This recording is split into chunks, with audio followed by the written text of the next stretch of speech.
Johnny Mac, they're playing our song. It's a Yeah. football Friday here on Birds 365. You got Mac and Mac guys, Jody McDonald and John McMullen, getting ready for what turns out to be a pretty damn big game for the Philadelphia Eagles come Sunday when they have to go back up the Turnpike to take on the New York Jets. And J-Mac is a different situation than maybe any this year. And we demark this year because this is Nick Sirianni's first year. So we've never had Sirianni and his staff dealing with what they're going to have to deal with today. Rebounding. Yes, they beat the Falcons week 1, but then they kind of leveled off. Then they hit the skids. Then they showed improvement by running the football. And it actually won 2 straight games before facing off the Jets.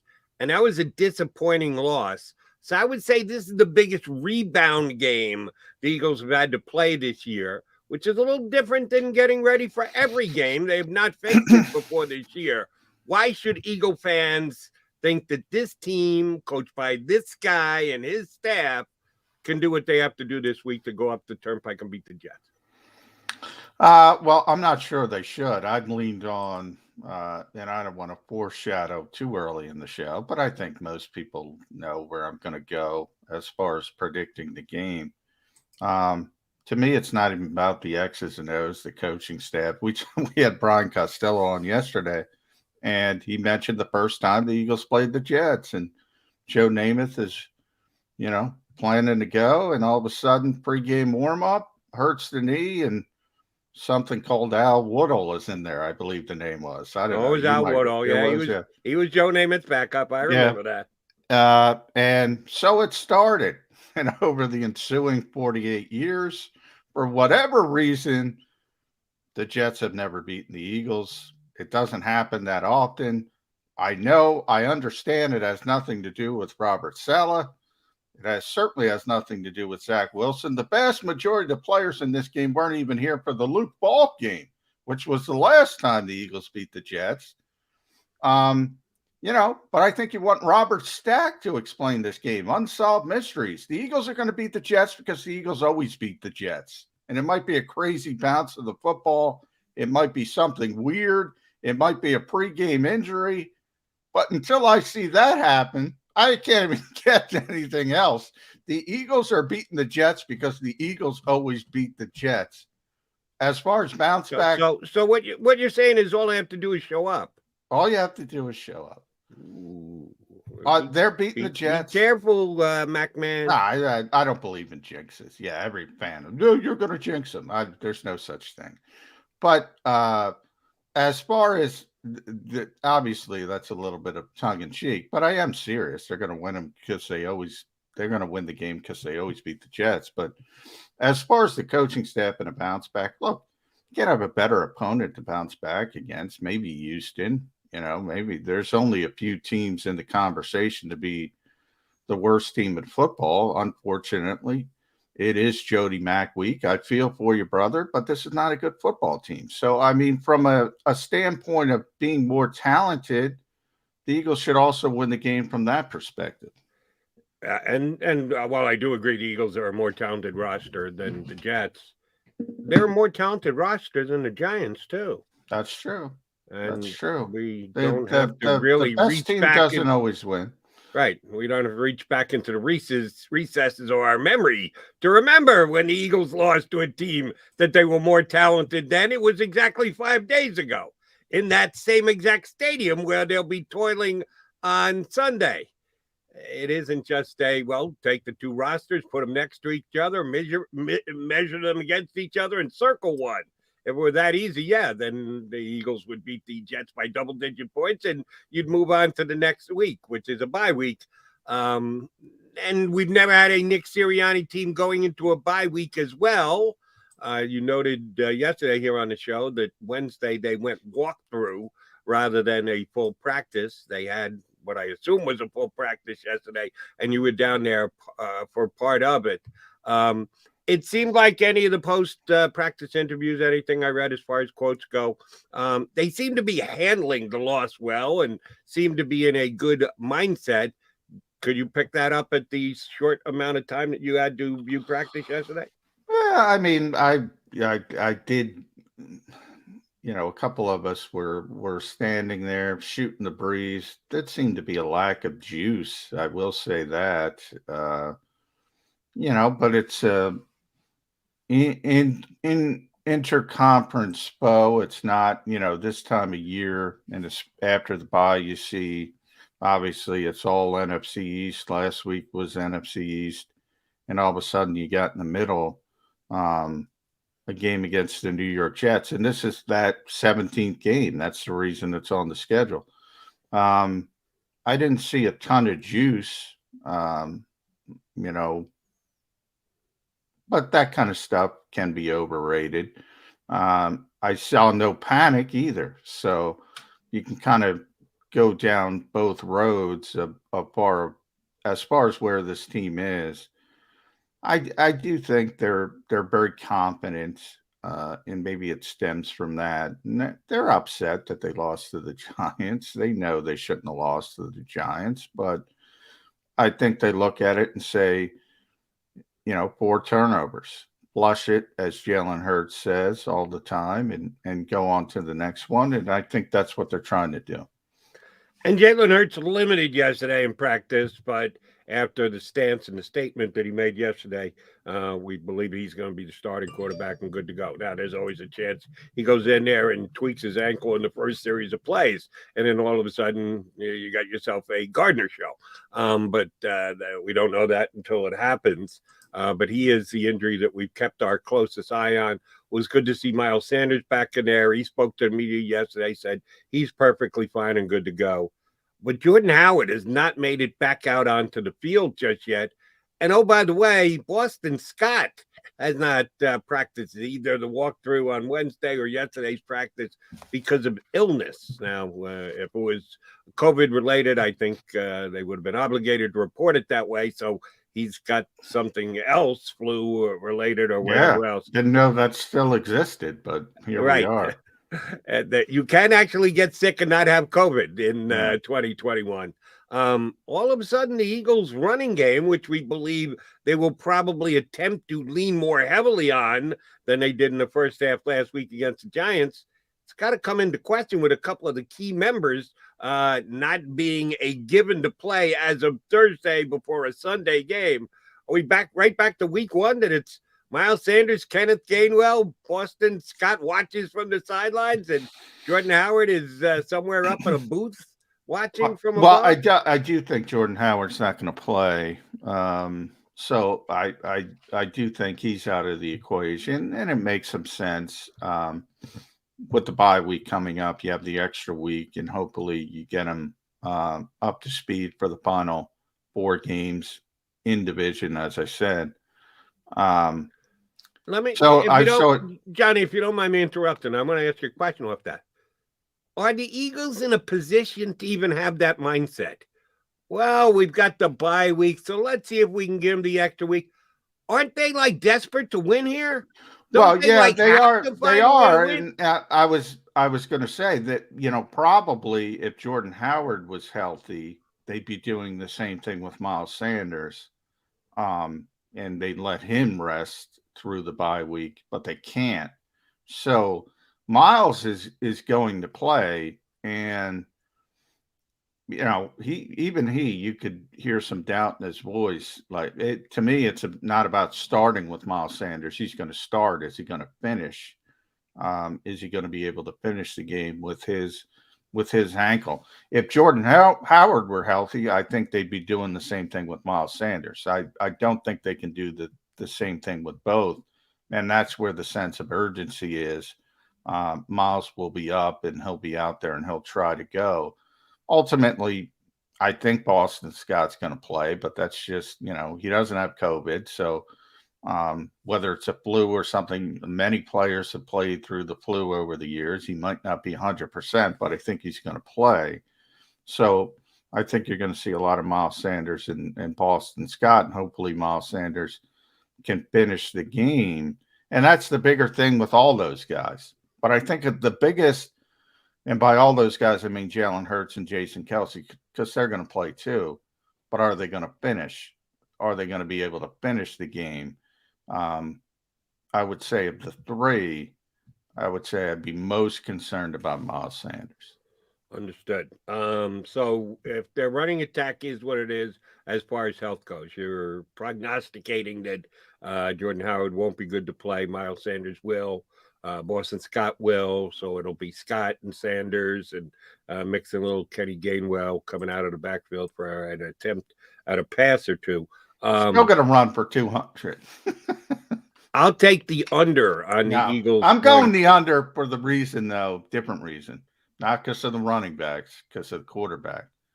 If Jalen's not 100%, right, that's the problem. That's the problem. You're not necessarily getting his 60 or 70, which accounts for a lot on the way to a 200-yard rushing day. Yeah, I don't think that's happening for that reason. And oh, by the way, I think the Jets will be stout enough against the run.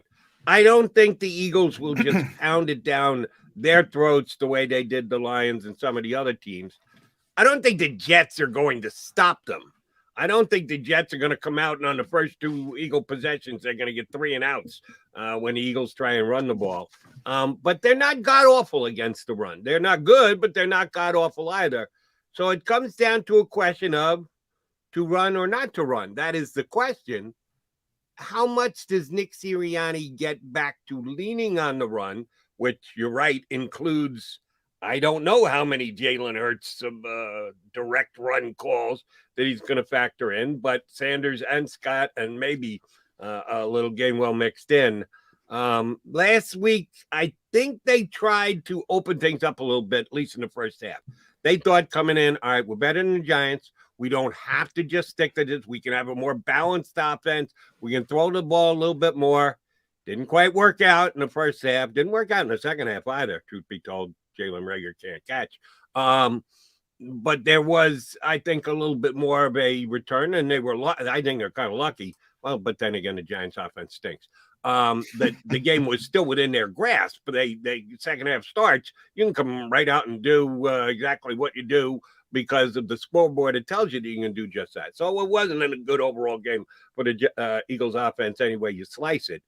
Did they come in looking to do more like they did against the Lions and have a 70-30 pass to run ratio for Sunday? Yeah, I think, that's their understanding now that they're a running team, shall we say. I mean, there's no doubt about it at this point, but I do think, again, so you used the Lions game as an example. Well, what was the score of that game? 44-6? What I forget. 44-6. Well, well, of course. You and oh, by the way, I don't want to tip your hand. I checked all your Philly voice guys with their predictions on the game. Nobody has it close. John McMullen might have the guy who actually has it closer than any of the others. So that's why I used the Lion game as an example. Bunch of our media compatriots are saying, well, the Eagles just have to show up and go out there on the field and the game's as good as over, because when Eagles and the Jets play, it's a foregone conclusion. The Eagles will win it. Yeah, well, and I'm on that train, but I do think it'll be a little bit closer. And I didn't even check what everybody else predicted, but to be honest, but from the standpoint of last week's game, because I think there's this narrative that the Eagles completely changed. No, they did what you said they tried to do, Jody. They thought they were facing an inferior opponent, and they thought they could do a little bit more things. And you think you can evolve the offense a little bit and get the quarterback some confidence, and all of a sudden, who knows, you get to the point you really want to be, which is true balance and being able to win a football any way you need, football game any way you need to do it. That's what they were trying to do. And ultimately, it didn't work. It didn't work for a lot of reasons. Early, the decision-making of Jalen Hurts was terrible. No question about it. You mentioned at the end of the game, it was Jalen Reagor's inability to catch the football. But, they ran the ball how many times? There were 60-something plays. Right. It was slightly an edge run over pass, like 33 to 31 or some thereabouts. Yeah, something They like did that. run it more. Something in that range. And I saw a lot of people say they could have run the ball 60 times and won that football game. And maybe they could have, but that's also not realistic. That's not realistic. If Nick Sirianni comes out and runs the ball every single time, you're going to be down his throat. Let's be honest. And I'm not talking to you. I'm talking to fans, obviously. But the entire final drive, so it's 33-31. It's almost 50%. That's what I said. Oh, I got that right. I didn't even remember. That's off the top of my head. So well done. So we look at it almost 50%. Every play on the final drive there and the desperation drive is a pass because you're losing the game. So even that is skewed. They were far more run heavy than pass heavy for even most of that game. So that will continue because they can't throw the ball. Now, the one knuckleball to that is Jalen Hurts' ankle. What if he can't run the ball? And that's what we had the discussion earlier in the week that is now in the rearview mirror. Maybe you think about it. If he's not 100%, if he can't add that 65 to 75 yards of rushing, why is he out there? Well, because they're not just going to throw Gardner Minshew in. If they're prepping Jalen Hurts to be their starting quarterback, way back on Monday, you and I talked about this, that what happens if Hurts can't go? That we were hearing, he played in pain in his ankle. When you get off the field and the adrenaline stops flowing, all of a sudden ankles swell up. There's a chance Jalen Hurts might not play. By the time we got to Wednesday, Jalen Hurts let us all know, oh, no, I'll be good to go. I'm going to play, which means he's getting all the reps this week. And you were very good in telling us on Monday, we think that the backup guys get reps in practice and they're ready for the game. No, they don't get any reps. The starter gets all the reps because there's so few reps to even happen with the dumbed down practice schedule that NFL teams have. So you're going to throw Gardner Minshew in because you're going to pull Jalen Hurts because rather than taking off and getting a 14-yard run, he only gets 4? I don't think so. Jalen Hurts is staying in there until Jalen Hurts gets hurt and gets pulled out. But it does have an effect on Eagles' running game because if he isn't a weapon that you can look to for breaking a possible big play, the Eagles' offense is just not the same. Yeah, and the Eagles lead now. They're officially number 1 in rushing in the NFL, 157.9 over the whole season.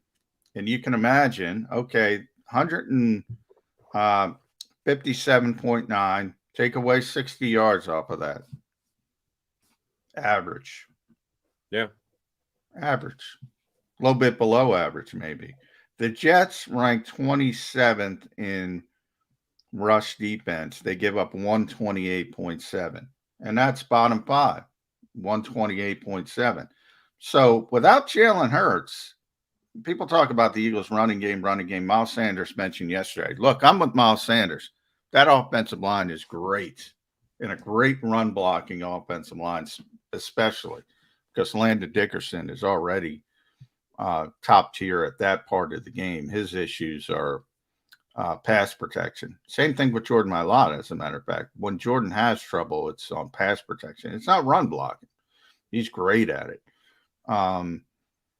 So, as good as that offensive line is, you take Jalen Hurts' productivity out of that running game, it's average, period, at best.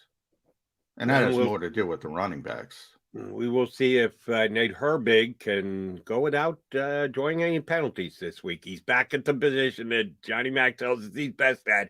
He's a guard. He's not really a center. Well, he's being plugged in at right guard because Driscoll is gone for the year, and we'll see if that has any effect on the overall Eagle running game. It shouldn't because they're that good across the board. Just putting Herbig in for Driscoll should not make that big a difference.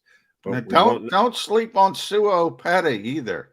Jason Kelsey mentioned he's like Tesla stock. He's shooting up the board, man. Don't sleep on Sua Opeta. You think Sue is playing this week? Nah, if Nate struggles, I think he might get in there. But Okay. they like Sue Opeta.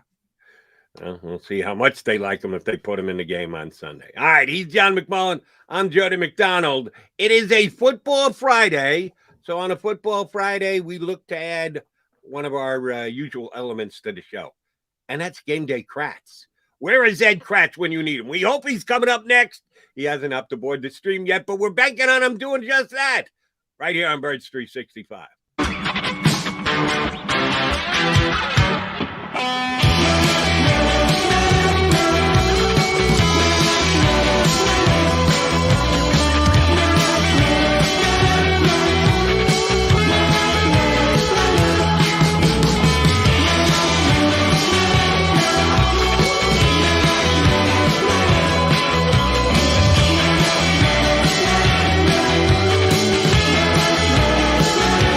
At Stateside Vodka, every new customer gets the world's best rocks glass, free.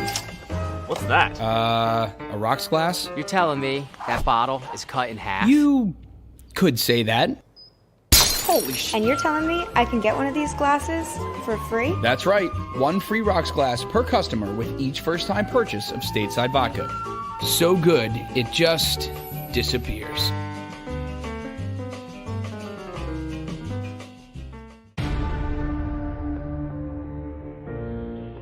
When it comes to the fight against insurance companies, large corporations, and the healthcare industry, injured victims are always the underdog. But that doesn't worry us.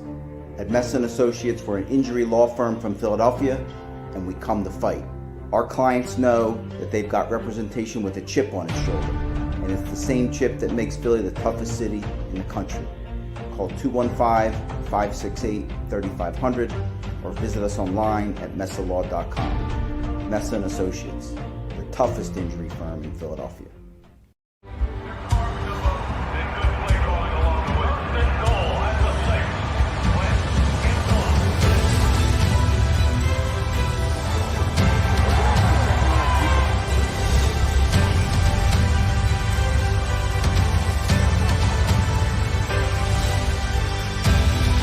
On the field of life, First Trust Bank is there for you. Champions on three. 1, 2, 3. Because Philadelphia dreams deserve a Philadelphia bank. Go for the midnight dares. Go for the game. Go for the hits. Go for the fans. Go for the win. Go to Ocean Casino Resort. Book your trip at theoceanac.com. At Stateside Vodka, every new customer gets the world's best rocks glass, free. You're telling me that bottle is cut in half? You could say that.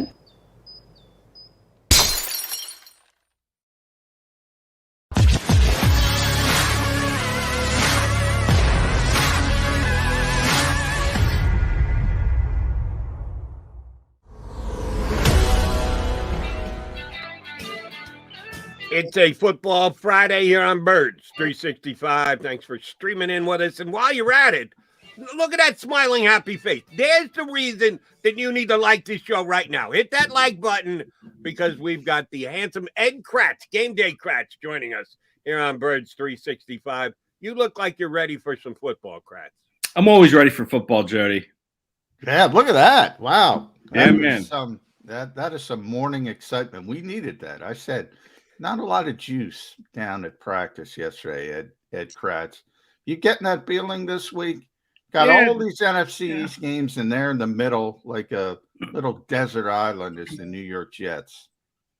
It's up to us to bring the juice, John. If we want juice, it's a BYOJ. Bring your own juice, baby. No, BYOJ's bring your own Jets. Be careful, Kracz. Yeah. Be careful. Yeah. Hey, Jets are a live dog in this game, if you ask me. Oh, wow. Tell us you got why. a low prediction. Why do you think the Jets present issues or problems for the Eagles? Well, I think they're running the ball pretty good, right? They got the running back. What's his name? Tevin Coleman. He had a pretty nice game last week. The team ran for 157 yards. The Eagles haven't been, they gave up yards on the ground early in the season, and then teams haven't been able to get too much on the ground. The Giants, I think, only had 70 yards against them. But, I think this is a Jets team that can run the ball. And, that's going to be a test for the Eagles defense to stop them. I love Elijah Moore. I think he's a very dangerous rookie for Zach Wilson. And I also like Zach Wilson. Here we are, week 13. I know he was injured, but I think he's going to keep progressing as the rest of this season goes along and give Jets fans some confidence going into next year in Zach Wilson. And I think, he could give the Eagles some trouble in this game. So, the run game, the improving Zach Wilson. I like their defensive line. I think it's pretty underrated. Quinnen Williams is very good. This John Franklin Myers has shown some nice things this season. And they have a good linebacking core too. So, I think the Jets are I don't want to say they're the best 3-8 team in the league, but I think they could give the Eagles some trouble here. Yeah, best 3-8 team in the league. That's the most positivity, Jody Mack. It's Jody Mack week, of course, as the Jets fan. But what about the Eagles in-house? I'm most concerned about not obviously the Eagles, to my surprise, Ed, did not play the competitive advantage game this week. I thought that's the way they go because that's the way Nick Sirianni's been going. And we'd say, we don't know. We'll see Friday if Jalen Hurts is able to go, Miles Sanders, Jason Kelsey. They all talked to us. They all said they're playing. The question to me is, are they finishing? I mean, these guys are banged up. Yeah, and, they have a bye week on the other side of this game. And, players, I'm sure, are looking forward to it. This will be their 13th straight game. This is a very late bye. In fact, I think this is the final bye of the NFL weekend. And so that players are looking forward to it. Now, are they going to be able to put all their focus into this last game before the bye against the Jets team, who I think they're favored by a touchdown? It's going to be interesting. You mentioned the no juice thing yesterday, and that could be a big factor in this game. Are they going to come out ready to go and ready to empty the tank as they head into the bye? Or are they just going to come out and go through the motions and look forward to Monday when they can finally get away from the facility and from their teammates and take a break and be with family, friends, whoever? That's another reason I kind of like the Jets in this game a little bit, is because of that. We'll see how the Eagles finish. And you talk about the competitive advantage thing that Nick Sirianni liked to do earlier. It looks to me like Jalen Hurts is going to play. It looks to me like Nate Herbig is going to be your right guard in place of Jack Driscoll. And they were two big questions coming into the week, but they seem to have been solved by the players themselves, really.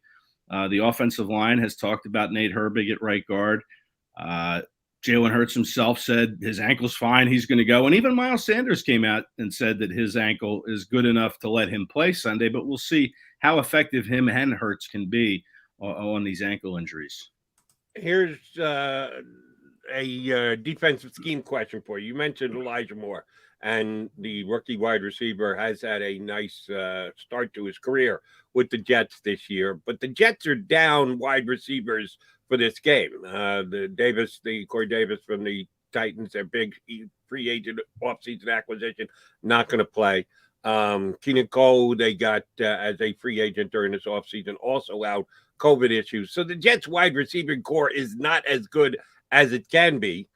If they use Elijah Moore in the slot, which they have done, but they also have Crowder, who is a slot. Their two best receivers coming into this game are both actual slot guys, which I don't know if they're going to be used in the slot or they're going to be used outside, because their outside guys aren't good to go.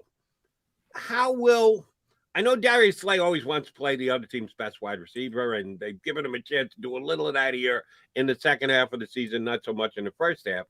What if they put more in the slot and just leave him there? Is Maddox going to cover him the whole game?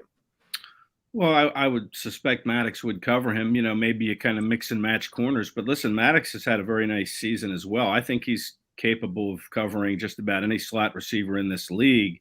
But you're right about Slay. He likes to go against the other team's best receivers. And we'll see how they elect to play more. If he's really their only viable threat in the receiving game, and Crowder is as well. And listen, these guys will probably have to line up outside just because of, like you mentioned, Jody, they're a little shorthanded at that spot. So, you're going to probably want to give them some outside reps and see how they can fare on, in one-on-one matchups on the outside.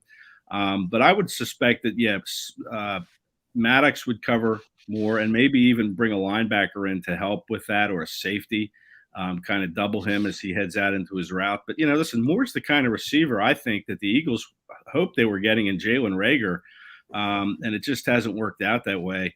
I like this Moore kid. I think he has 4 touchdowns. So the Eagles are going to have to find a way to play him.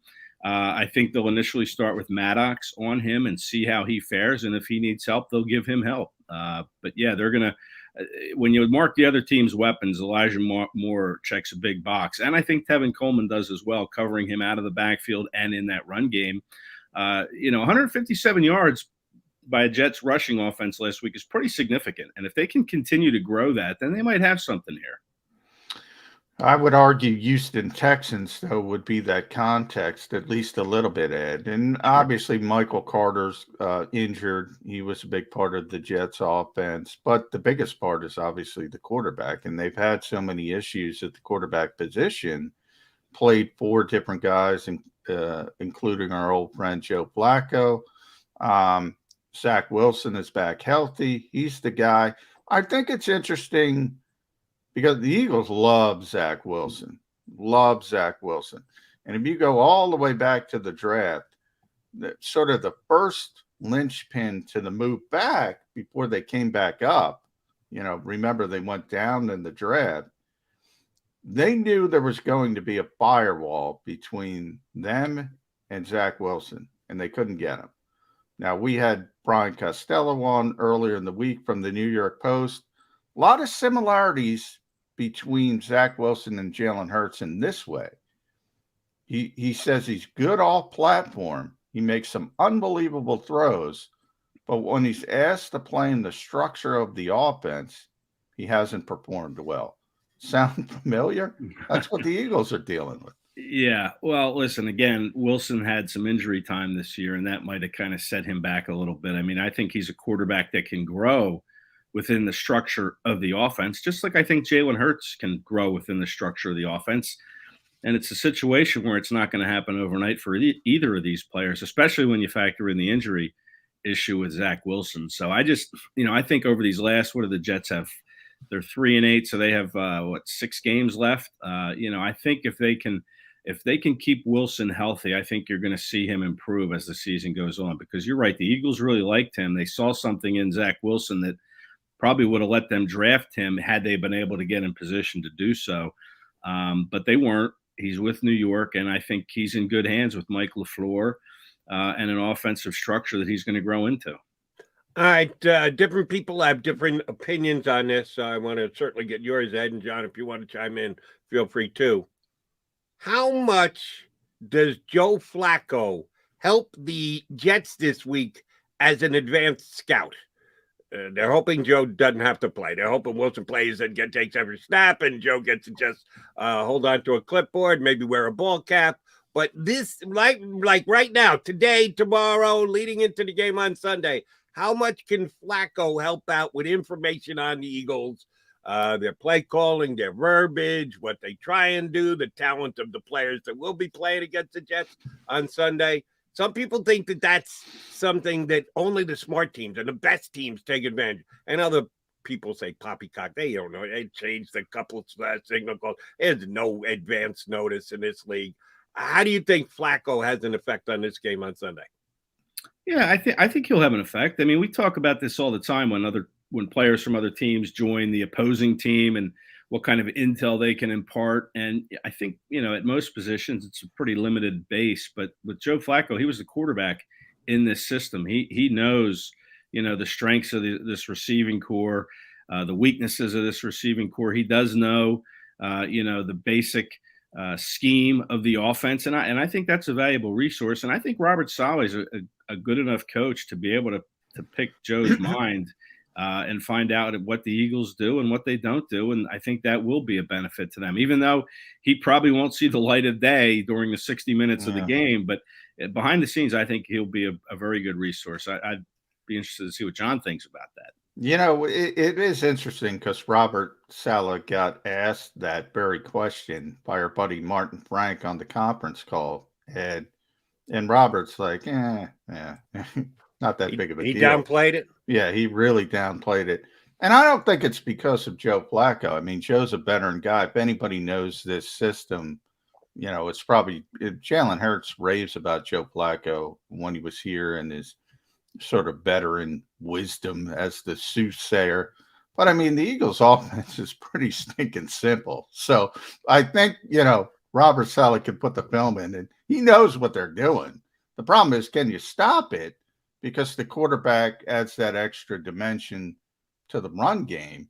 And that's the issue. It's always about execution.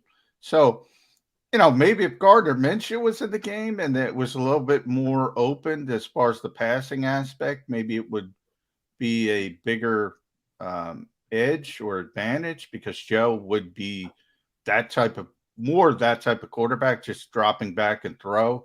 He would have a little bit more intel on what Nick Sirianni would do in those types of situations, but they're not going to do that. So I think that's what Robert Saleh was kind of alluding to. Like, I know what's going on, but coaches have egos too. He doesn't need help.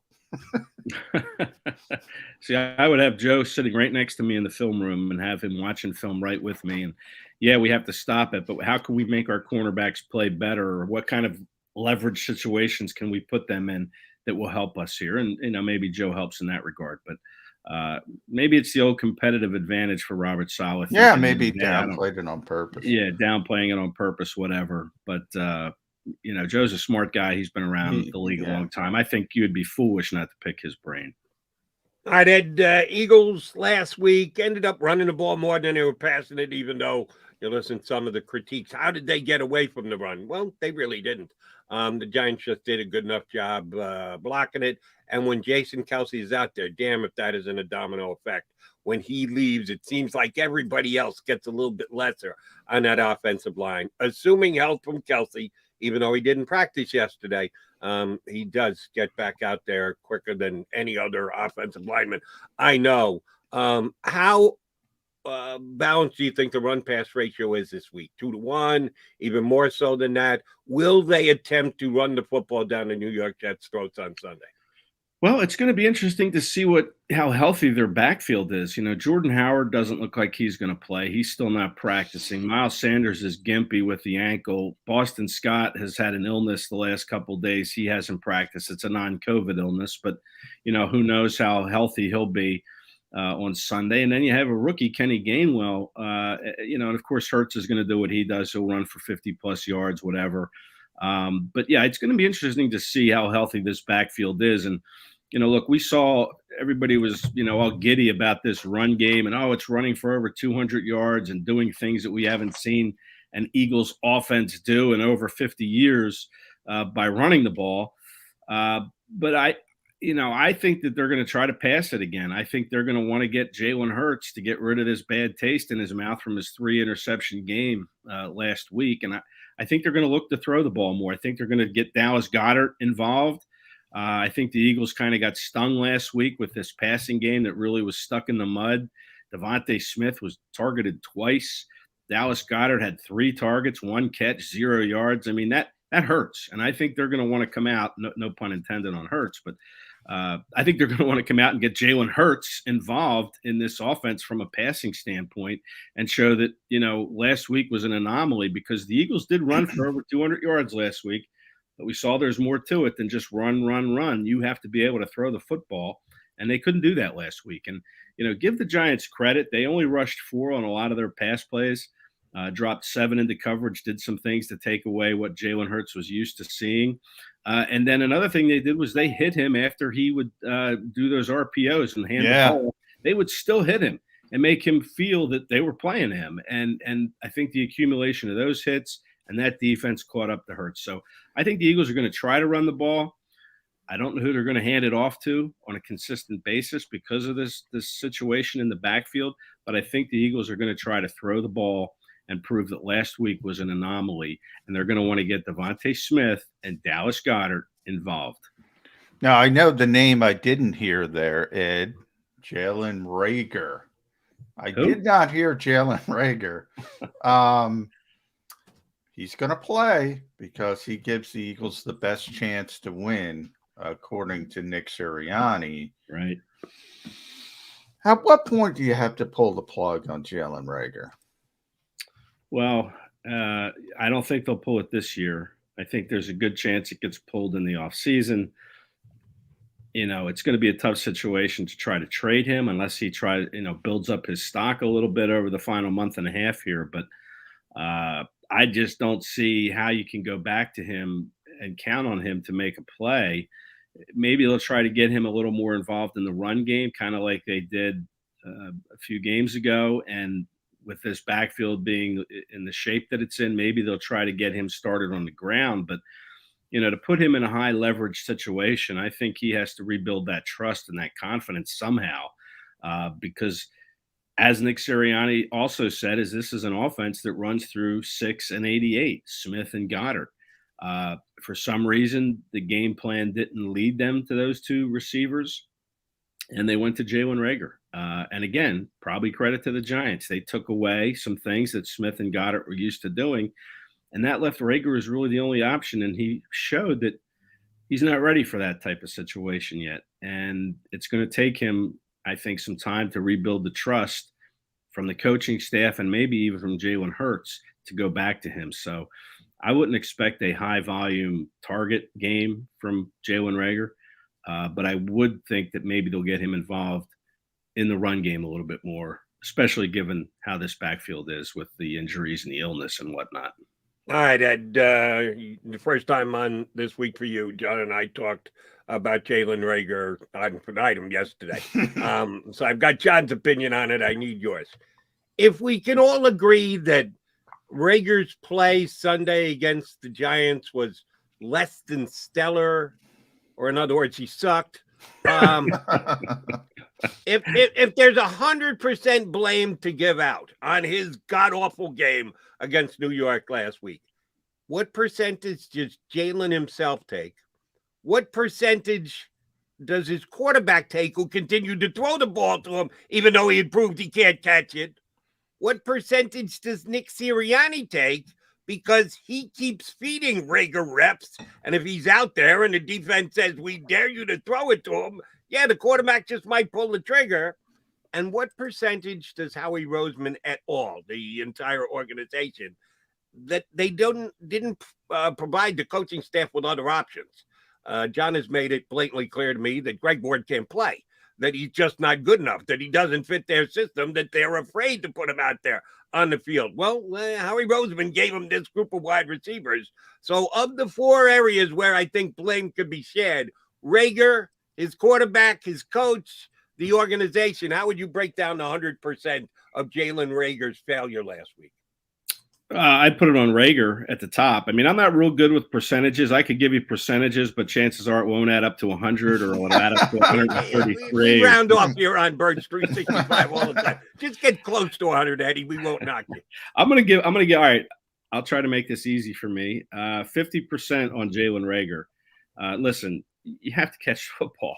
And there were 2 passes that he should have caught. Now, should it have come down to those 2 plays in the game against the New York Giants, who weren't playing particularly well? No, it shouldn't have. But the fact is, it did, and he dropped those balls. And, shame on him for doing that, okay? So I'm giving half of the blame to Jalen Reagor himself. He has to make plays in big spots, and he didn't do that. And then I'm going to give another percentage to Nick Sirianni. I'll give him maybe 25. Well, let's give him 30% of the blame for this. He should have seen what the Giants were doing defensively. There should have been some adjustments, and maybe you could point to Jonathan Gannon on that, or rather Shane Steichen too, because he's his assistant offensive coordinator. The 2 of those guys should have diagnosed a little bit quicker what the Giants were doing and tried to find ways to counteract how they were playing Smith and Goddard. Maybe use a little bit more motion. And then what's curious about Sirianni's game plan is, during the game, I think it was the first possession out of the locker room at halftime, the Eagles came up with a 3rd and 2 and a 4th and 2, and he threw it both times. And this was after running the ball for 27 yards to start this drive, then 5 yards, then 3 yards. And he threw it twice, including once to Reagor. That would have been a first down had it been a better throw, had Jalen Reagor been able to make a better play on it. But it was interesting to see that 2 cracks from 3rd and 2 and then 4th and 2, he threw the ball instead of running it. So I'm going to put some of this on Sirianni as well for his game planning, for his failure to kind of diagnose what the Giants were doing, to figure out ways to get Smith and Rager more involved. And then what did I give him? 30%. So I have 30% left. I'll give maybe 15% of that to Hurts and 15% to the organization, or maybe 20 to Hurts and 10 to the organization, because I think Hurts, he made some bad decisions in that game. That first interception he threw down when they reached the 20, that could have been called a PI, a pass interference call, because it looked like Watkins kind of got hooked. And why did Fox never give us a replay of that? You think they just didn't have it? Because they certainly commented it on the broadcast. I don't know about Merrill and Mike, but they said on Fox, oh, it looks like he may have been interfered with. And then they never showed us a replay. What the hell? Yeah, listen, I don't think they're getting the first team production crews on these games anymore. So, maybe that had something to do with it. Yeah. But, to me, it looked like Watkins got hooked down near the 5-yard line and kind of got thrown off his route. And that made it an easy interception for, I think it was Darnay Holmes who picked it. But, that was a tough one. But Jalen Hurts, that interception at the goal line, my goodness, you can't have that. You just can't. I mean, and maybe that's someone Sirianni too. I'll give, listen, Hurts is a competitor. He's in the heat of the moment in that situation. Nick Sirianni has to get in his ear and his helmet and say, listen, we have 8 seconds left. We already have 3 points in our back pocket. If that play's not there, if this play's not there, throw it away. Throw it in the back of the end zone. Don't go running all over the place like he did. That's all on Jalen Hurts right there. That's just a bad decision by Hurts, but he's trying to make a play. So I'm going to give Sirianni some of that. Sirianni, sure, Hurts has played a lot of football and he should know, but you're in the moment. You want to get a touchdown in that situation. As the head coach, you need to say, listen, Jalen, we're calling this quick hit to Goddard or whoever. If it's not there, just chuck it to the back of the end zone. Get rid of it. Throw it out of the end zone. Didn't do that. Squandered opportunity. And then Howie, listen, you have to give some blame to him as this receiving core. We're still talking about how inefficient. Unbelievable. You got to give more blame to Howie Roseman, because we're still talking about it. They can't fix it. Ed, you brought up the Quez Watkins play, which you're right on first glance at the stadium. I thought they were just on the wrong page, Hurts and Watkins, and it looked like Hurts thought he was going to continue across the field, which was the case. And you mentioned Quez did get hooked, but you got to fight through that a little bit. You got to try to fight through that. And then the last play of the game where everyone's upset because Jalen Hurts is not a touch thrower that can lob the football over James Bradbury. They think he's wide open. The lost part of that is Quez Watkins did a terrible job on the crossing route and what he's trying to accomplish. I mean, this position is an organizational failure. And can you imagine if they didn't double down with DeVonta Smith? And DeVonta's basically so naturally gifted, they can't screw him up. I think. I hope. Yeah. It's been amazing, this organizational failure. Yeah. Well, listen, and again, some of that's got to be on the coaches too. I mean, they have to develop these guys. They have to teach them how to run the proper. And that's their position. That's Nick's position. This is Nick Sirianni's ballywick. This is his wheelhouse. What Eagle wide receiver on this year's team has improved? None. Nobody. Watkins' numbers are up because he's just getting that much more of an opportunity. But who can you say, and John and Ed, you guys were there, first day down at the camp, from day one to today, who's gotten better as a wide receiver over the course of the year under Nick Sirianni? I would suggest zippity doodah, nobody. Right. Well, it's hard to disagree with that. I mean, we haven't seen, even DeVonta Smith hasn't taken that next step from college. I mean, he's doing what he did in college, but he needs to do more. He needs to figure out ways to get open a little more consistently. But yeah, you're right. Quez Watkins certainly hasn't. Maybe JJ Ortega-Whiteside. I mean, he's got 2 catches for crying out loud. But you know why? JJ, because they taught JJ Ortega-Whiteside how to block, Good job there, coaching staff. The only reason, though, that JJ hasn't improved, he hasn't improved because he was at the ground floor to begin with. He had sunk to the basement. You couldn't go down any further. Now he's back on the first floor. But yeah, remember how much time Nick would spend with the receivers in training camp? Very hands-on. Very hands-on. I would point out, I said, look, you got to be the head coach. Get the hell away from the receivers. It hasn't worked. It just hasn't worked. Yeah, and listen, Aaron Moorhead was brought back here. I mean, everybody thought he was leaving. Aaron Moorhead himself thought he was going to be let go, but the Eagles and Nick Sirianni chose to bring him back. So maybe you have to look there too. As Aaron Moorhead, what kind of job is he doing as the position coach? But because it's your job. Listen, Roseman gave him who he thought were competent receivers. Even Hightower hasn't been able to be a factor after we saw some good things from him early last year in his rookie year. He's kind of, fallen off the radar here. So listen, these players have to be developed. Howie has given him a group of receivers and then has entrusted them to a staff that needs to make them improve, needs to figure out ways to get them to improve. And they just haven't done that. And that is surprising because, like you said, John, we saw Nick Sirianni very hands-on, touching these receivers, pointing them in the direction they should go back in training camp. A lot of his time was spent with the receivers. Now, maybe as the season has gone along, we're not out there watching practices. We're not seeing it. Maybe he has kind of taken his hands off of that and turned it over more to Aaron Moorhead. But whatever's happening just isn't good enough. And I don't think you can just say it's Howie. I think a lot of it's on the coaches to develop and to teach these guys how to do the right things. Let me ask you about one of the results from last week. We touched on Devontae Smith. We haven't gone over to the tight end yet. Dallas Goedert had exactly the same amount of yards that John McMullen had, Ed Kracz had, or Jody McDonald had in that game on Sunday. 0. He had 1 catch for no yards. That's not good. They just paid Dallas Goedert as one of the higher paid tight ends in the National Football League. We get it. When it's your turn and you're one of the top, you're going to end up being the top or very close to it because that's the way the NFL works. All the salaries continue to go up. But then expectations have to get into the ballpark as well. I don't think 1 catch for 0 yards is reaching those expectations. Not even close. Is Dallas Goedert good enough? Then when the other team decides, well, we're going to work real hard at keeping Dallas Goedert from getting the football, the best of the best find ways to get open. The best of the best find ways to make catches and plays and move the ball down the field. Dallas Goedert couldn't do that. And I know there's blame to go around on the quarterback and the play calling and everything else, but Dallas has got to take some of it.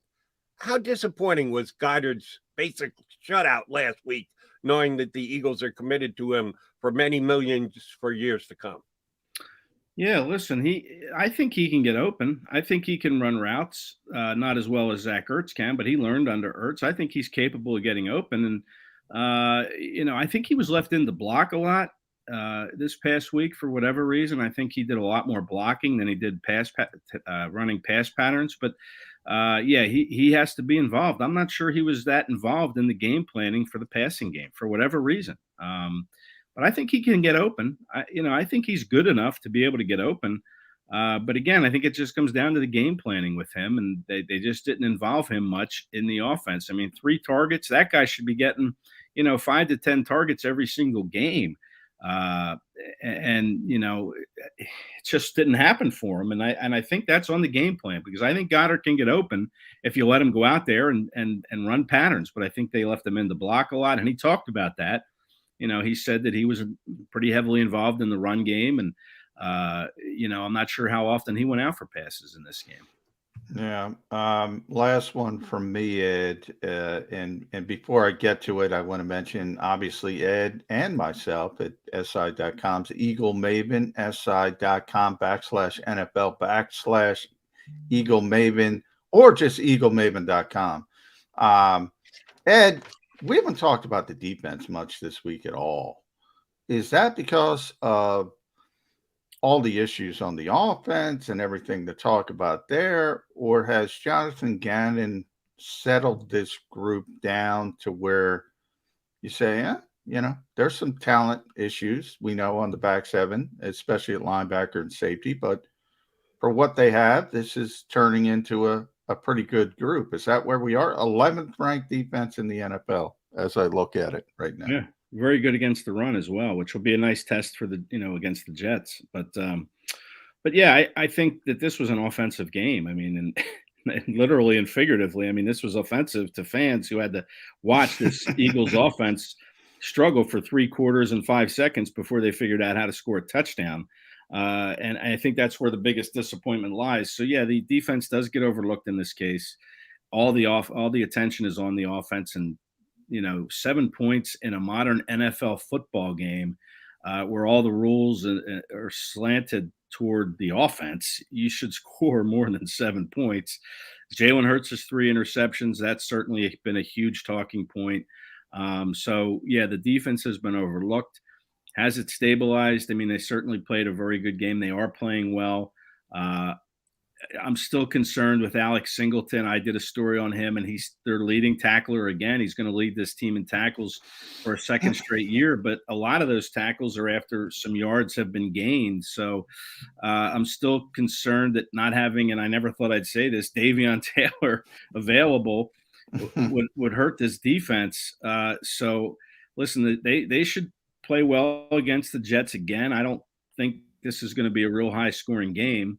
But the Eagles defense has stabilized. I think they're getting good play from their cornerbacks, Nelson, Slay, and Maddox. And by the way, that Nelson pass interference that set up that first Giants touchdown was just ridiculous. Bad call, was not a PI.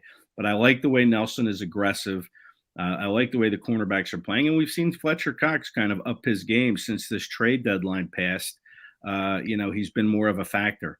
So, yeah, the defense is playing well. I think Jonathan Gannon might be figuring out what this defense can and can't do, and he's playing more to its strengths. Now, we'll see how that holds up over the final month and a half here, but good signs so far these last few games. But, again, overlooked because of a bad offensive performance against the Giants. All right, Gander Kracz, much like myself and Johnny Mack, you thought the Eagles were going to win last Sunday and win relatively handily. We were all on that train, which got derailed by Big Blue. How's the train running up to MetLife Stadium again? Pulls in, Eagles get off. They get back on it a winner. They get back on it a blowout winner. They get back on it with Jordan Mailata crying again. How does the game go on Sunday between the Eagles and the Jets? Yeah, go up to Jordan Mailata and ask him why he's such a crybaby and see what he does. 6'8", 380 pounds coming down. Oh, no, I'll say that right here on Birds 365. Yeah. By the way, I don't need to go in the locker room to ask that question. Jason Kelsey got asked all those toughness questions before you give us your prediction. He was trying to come up with an explanation or a definition of what a tough guy is, and he couldn't come up with one, and he finally brought up a Bronx Tale. But I said the definition is easy. Because Kelsey cries all the time now. He's Dick Vermeil now, too. Jordan Mailata can cry.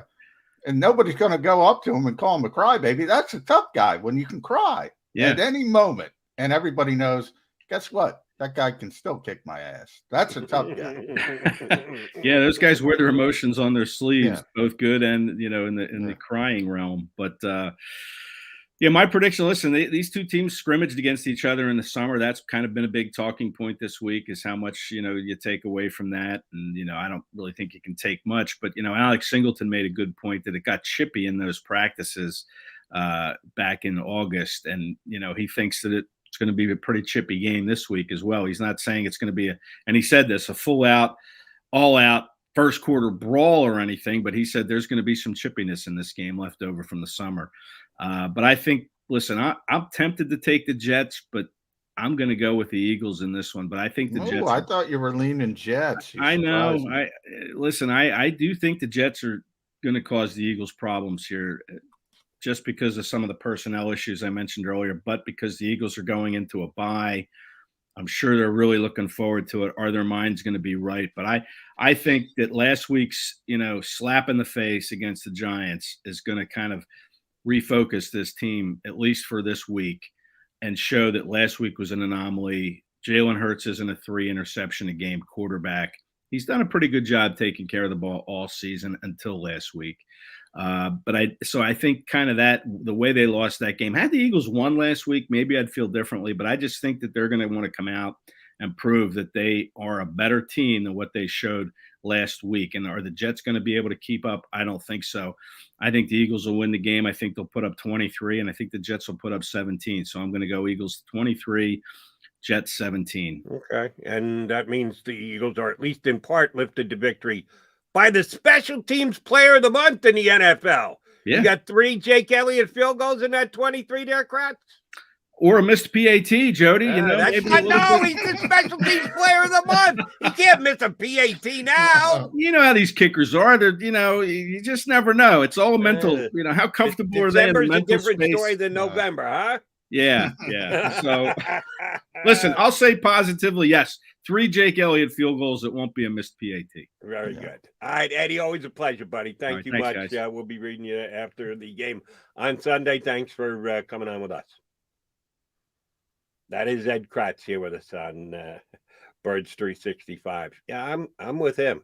I think it could be a big Jake Elliott day. I think he picks up in December right where he left off in November. Had a great season, very consistent, and that's one of those things. That's what you love from your kicker. If you're not talking about your kicker, you got a good situation. Same thing with all the specialists. If you're not talking about them, they're doing their jobs. Quickie question for you, and we got to get a break in and bring up hour number 2. I just started to feel this way, and I've only been watching the NFL for 50 years. With the fact that kicking seems to be more difficult than it's ever been. They're asking them to kick from over 50 yards that much more often, but they've made a lot of changes and nuances. Nobody kicks off anymore as far as run backs go. Just please kick it to the back of the end zone so you can take it to 25. But with field goals, I have that much more confidence on a guy who puts it dead center between the uprights. I know it doesn't matter. It doesn't matter whether you just sneak it inside the upright or you just cross the crossbar. Give me a guy who kicks it right down the friggin' middle with a little distance to spare, and I just have that much more confidence in him. And that's why I think Jake Elliott would won and deserved the player of the month. And that's why I love Justin Tucker. I have a crush on Justin Tucker. I mean, everything is right down the middle. Everything is above the highest point of the goalpost. That's the greatest kicker of all time. But, it's interesting because Jake Elliott is now helped by Tyler Brown, who is the son of Randy Brown, who's from your town, part of the Marlton Mafia, former mayor of Marlton. And he's been around Justin Tucker for a long time. I don't know if I asked Jake that yesterday, do you learn anything from a kicker like that? And I don't know if he can do anything. It's up to you, but he's been very consistent. He's been very good this year, Jake Elliott. Right down the middle, almost every friggin' kick. Nothing makes me more crazy than when they say he's trying to fade the football. Yeah, this isn't golf. Kick it between the 2 sticks. It's pretty damn simple. Yeah. When you can power it through, just bang it down the middle. I agree with you. And Jake has done just that. They may need him to do it plenty on Sunday against the Jets. All right, McMullen and McDonald, your Mac guys. Still got a full hour to play almost here on Birds 365. Kracz is on the record. Eagles win. You'll find out. I thought he fooled me. I thought he was going Jets. He did a little okey doke on you. He did make it sound like he was leaning toward the Jets. You'll find out what Johnny and I think. That much more. Hour number 2, Birds 365. Coming right back.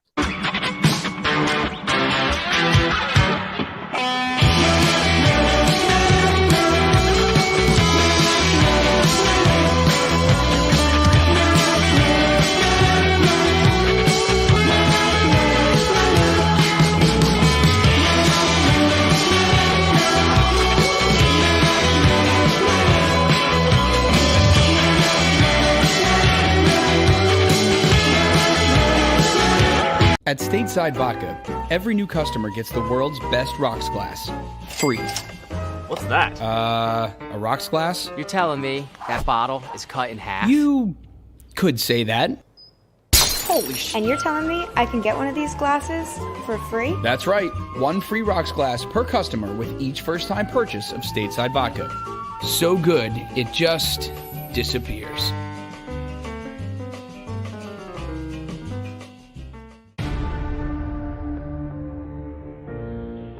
When it comes to the fight against insurance companies, large corporations, and the healthcare industry, injured victims are always the underdog. But that doesn't worry us. At Messon Associates, we're an injury law firm from Philadelphia, and we come to fight. Our clients know that they've got representation with a chip on its shoulder, and it's the same chip that makes Philly the toughest city in the country. Call 215-568-3500 or visit us online at messalaw.com. Messon Associates, the toughest injury firm in Philadelphia.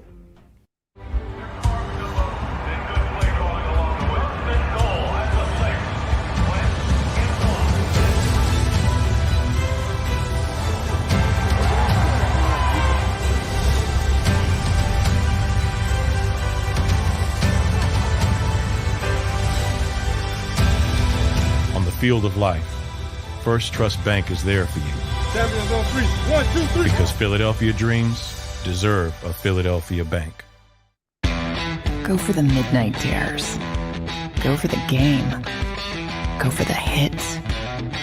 Go for the fans. Go for the win. Go to Ocean Casino Resort. Book your trip at theoceanac.com. At Stateside Vodka, every new customer gets the world's best rocks glass. Free. You're telling me that bottle is cut in half? You could say that.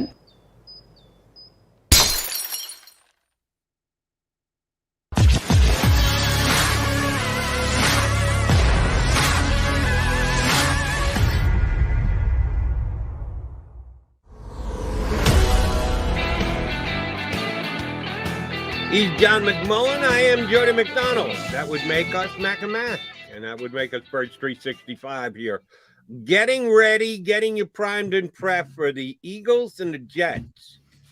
What's that all-time record between the Eagles and the Jets? 11-0, Jody. 11-0. Can't believe the Jets have never found a way once to beat the Philadelphia Eagles. I'm actually tired of watching the Jets and Eagles play. Unfortunately, it's in preseason, and it's almost always the last preseason game when you're getting when you had four, it was such a torture. And going up the Jersey Turnpike for the fourth preseason game. Ugh. I mean, it's no better for the third, but those all-important last four roster spots that are decided on that night by who plays the best against each other. A tradition unlike any other. You think it's the Masters. Going all gymnasts on us is Johnny Mac. It's a tradition that the Eagles love because they beat the Jets like a drum every time that they play.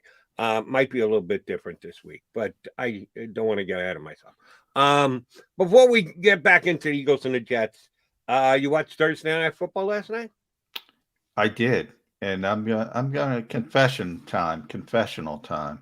I was just about to tweet early in the game, obviously. I was pretty impressed with the way Taysom Hill was playing quarterback. There were some early throws. I was like, wow, that's not bad, because I expect the worst.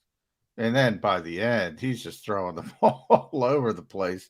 He's just throwing interception after. I'm glad I did not tweet that. I'm glad. But, in a larger perspective, I brought it up with Zach Wilson, Jalen Hurts. This is what drives coaches crazy, man. You got these guys who can make plays running the football, but they can't run the structure of the offense. And then you get into these issues where you're behind and you're desperate, and it turns into what it turned into last night. From the Eagles' perspective, though, as I said, I think that's better. I really do. Get the Saints out of the equation. Too many teams. And again, I'm talking about the 7th playoff spot. For the pie in the sky people that thought the Eagles were chasing down the Cowboys, they're not chasing down the Cowboys. That one drive with the 3 receivers where CeeDee Lamb just made Malcolm Jenkins look silly. And earlier you had the pass to Cooper, and then you had the great fade to Michael Gallup. Think about those three receivers. We're talking about the receivers on the Eagles. Now, they haven't had them. Cooper's been out on COVID. Lamb had the concussion. Gallup was injured earlier in the year. Now they're out there. That's the best group in the NFL. That's a very formidable wide receiver group. It's funny that you say that about Taysom Hill. I remember last year when the Saints came to town and Jalen Hurts had his best rookie game of the year. Little did we know that was foreshadowing of Jalen Hurts going to become the starting quarterback of the Philadelphia Eagles going forward. He had replaced Carson Wentz, but I don't know that anybody thought, oh, we've got our guy now. It's a good thing we use that second-round pick on him because he's our guy. But a whole lot has happened in between since. I remember watching Taysom Hill play that night, and I said, this guy can't play quarterback in the NFL. No, he just can't. No. He's a nice weapon to have. He can run the ball, can catch the ball, can, with funky, well-designed plays, end around direct snap, have him throw it when it doesn't look like it. But starting quarterback, taking all the snaps every single game, can't happen. And when you go back and check his numbers from last year, they're not as bad as I would have thought because I watched the Eagles and the Saints every single play. I didn't watch any other Saint game where I watched every play. I watched every play of that one, and I said, why is this guy a quarterback in the National Football League? This is a joke. He can't play quarterback. Yeah. Sure enough, we jettison ahead to this year. You're right.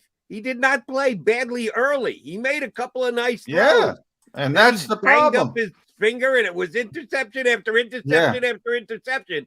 He can't be a quarterback in this league. No, because consistency is the thing. And you got to be able to perform on schedule. It's great off schedule. It's great. But you can't count on it. That's what coaches say all the time. You can't just assume that's coming. It's great when it happens, but you have to be able to run the offense within the structure of the offense. To a lesser degree, because it's certainly not that bad with Taysom Hill. That's what the Eagles are dealing with Jalen Hurts, and that's what the Jets are dealing with right now with Zach Wilson. Now they have both have much larger upsides than a Taysom Hill, so I don't want to frame it like that, but. You know, it doesn't matter if you can make a nice throw in this spot if you can't do it consistently. It doesn't matter if you make a big play if you can't make good decisions and stack good decisions. And that's why the greatest quarterbacks of all time also happen to be, oh, by the way, the most consistent quarterbacks of all time, week after week after week after week. The two guys I always bring up in recent history, to me, Tom Brady's the most obvious, but I always put him as the outlier of everything, are Peyton Manning, because the two most consistent quarterbacks I've ever seen are Peyton Manning and Aaron Rodgers from week to week. When say 15 years before, I don't know how long Peyton played. He played at a higher level longer than that, but for 15 years, whatever team he was quarterbacking, that fan base never went into a game thinking they were going to lose the game. They knew they had a chance. They knew they were in the football game. Doesn't mean you don't win them all. Doesn't mean you don't get smacked in the face, even play a really poor game and lose. But you had that confidence. Same thing with Aaron Rodgers. Packers fans, I always say, most spoiled fans in the world, they never go into a football game thinking they're losing a football game, nor should they. Doesn't mean it happens occasionally, obviously, but you get my point. That's what coaches are looking for. Obviously, it's very hard to find, but you can put on highlights of Taysom Hill, and this is, sort of the warning from watching highlights and YouTube clips, and Taysom Hill's going to make some spectacular plays. from the quarterback position. Doesn't mean he's a good quarterback. J-Mac, you mentioned the Dallas wide receiving core, which is dynamite, might be the best in the National Football League. I agree with you there. And Gallup was the guy who got the touchdown pass. CD made the big play to get it down inside the 5, and then Free agent. That's where I'm going. We talked about the Eagles upgrading their wide receiver core, and you tell me there's no way they're going to take a wide receiver in the first round again this year, but they're guaranteed to get a veteran wide receiver in here, something that on a weekly basis, it looks like they just dropped the ball this year by not adding someone along those lines. You want the best of the best, and the Eagles are going to have some cap flexibility going into next season. So they're going to be a player on any wide receiver they want. The question is, how high is high? How high is Devontae Adams going to go if he doesn't re-sign with Green Bay before the offseason gets here? How much is Mike Williams going to get paid from the Chargers, who's a dynamite young player that has put up some big numbers so far in his career?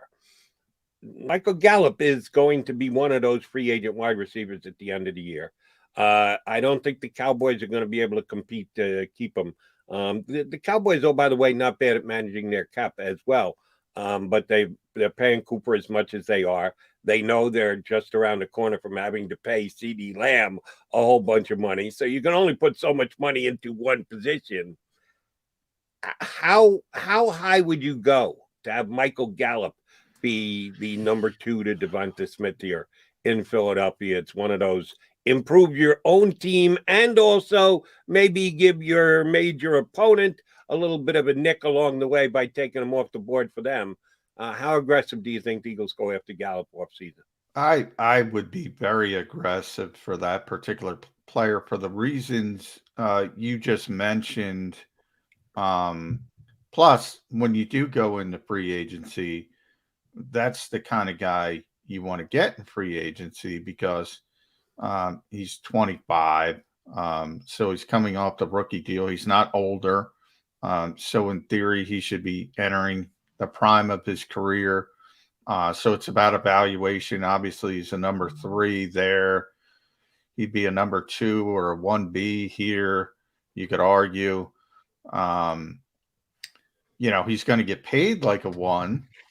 Some of the websites that do the projecting of players who are going to hit the free agency market.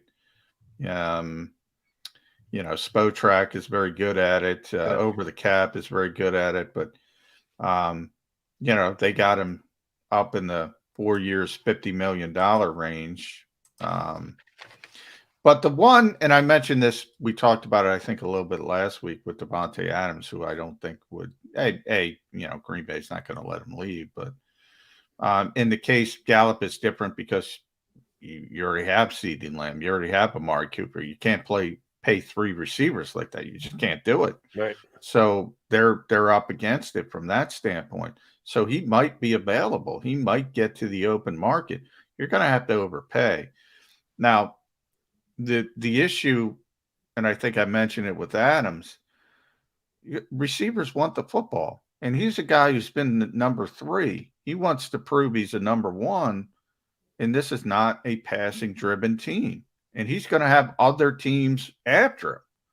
He's going to have other teams willing to make him the number 1 receiver, willing to throw money, and on top of it, probably be better. And again, it has to be a certain situation.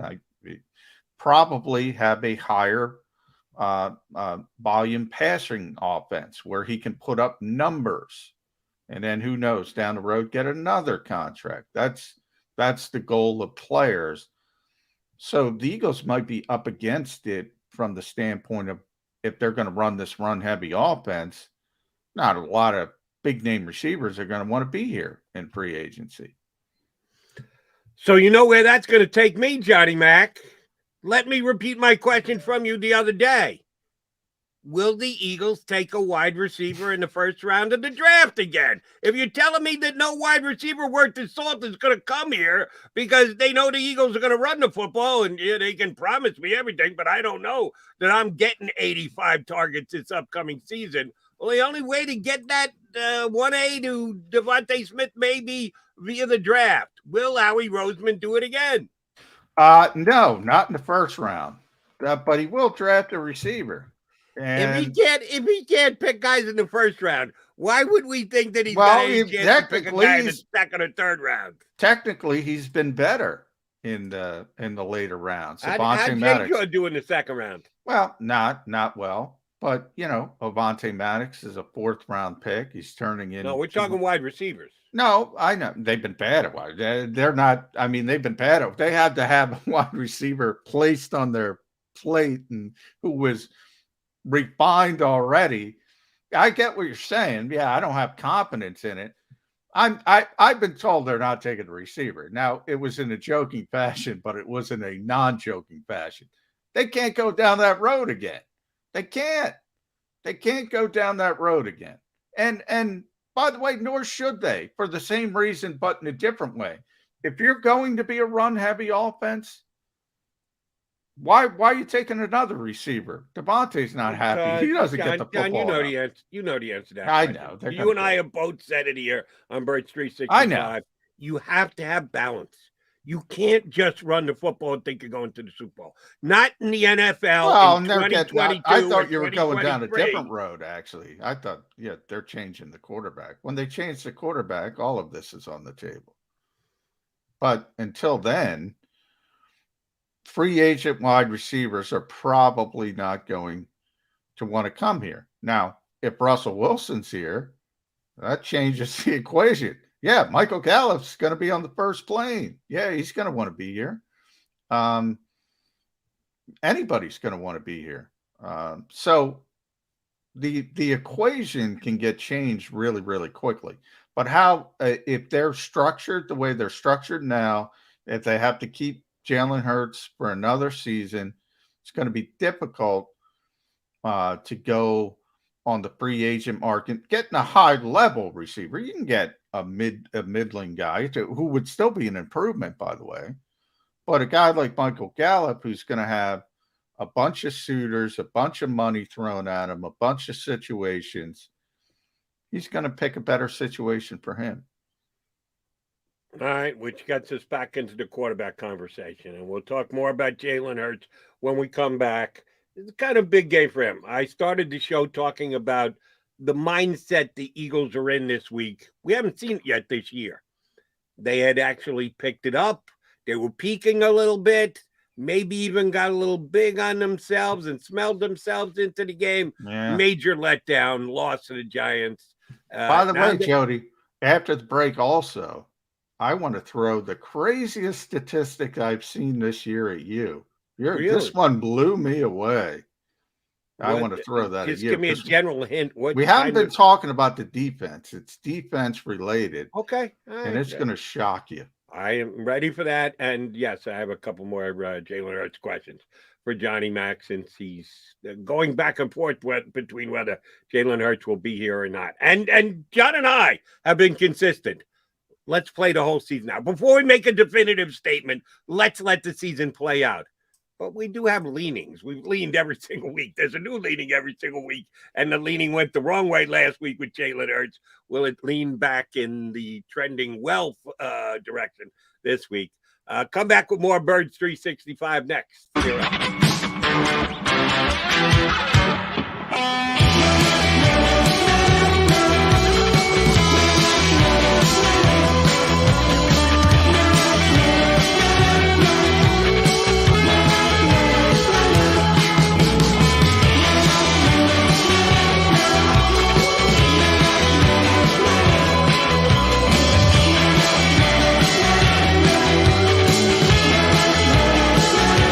At Stateside Vodka, every new customer gets the world's best rocks glass, free. What's that? A rocks glass? You're telling me that bottle is cut in half? You could say that. Holy shit. And you're telling me I can get one of these glasses for free? That's right. One free rocks glass per customer with each first-time purchase of Stateside Vodka. So good, it just disappears.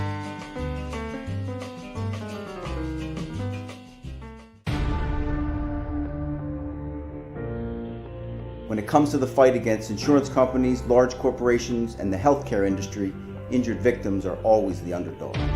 But that doesn't worry us.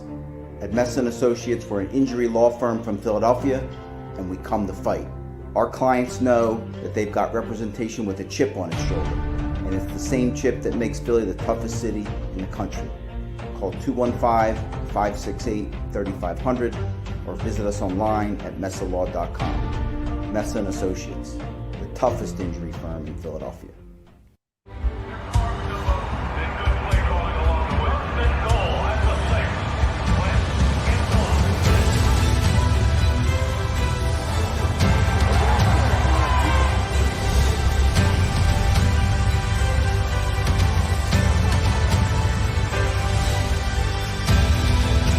Field of life, First Trust Bank is there for you.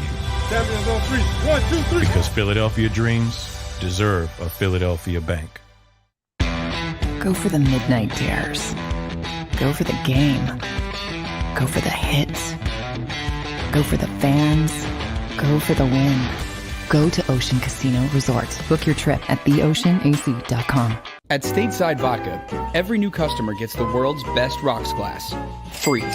You're telling me that bottle is cut in half? You could say that.